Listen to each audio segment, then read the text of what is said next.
We lay off Dongilla all night because of the tide.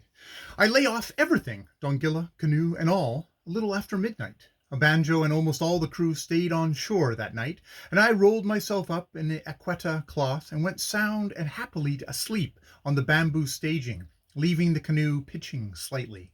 About midnight, some change in the tide or original sin in the canoe caused her to softly swing round a bit, and the next news was that I was in the water. I had long expected this to happen, so was not surprised, but highly disgusted, and climbed on board, needless to say, streaming. So, in the darkness of the night, I got my portmanteau from the hold and thoroughly tidied up.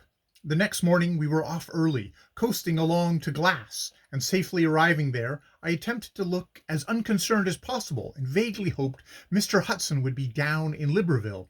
So I was nervous about meeting him, knowing that since he had carefully deposited me in safe hands with Mademoiselle Jacot, with many injunctions to be careful, that there were many incidents in my career that would not meet with his approval. Vain hope! He was on the pier. He did not approve. He had heard of most of my goings on. This, however, in no way detracts from my great obligations to Mr. Hudson, but adds another item to the great debt of gratitude I owe him. For had it not been for him, I should have never seen the interior of this beautiful region of Ogwe.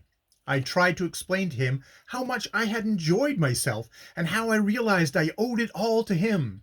But he persisted in his opinion that my intentions and ambitions were suicidal, and took me out the ensuing Sunday, as it were, on a string.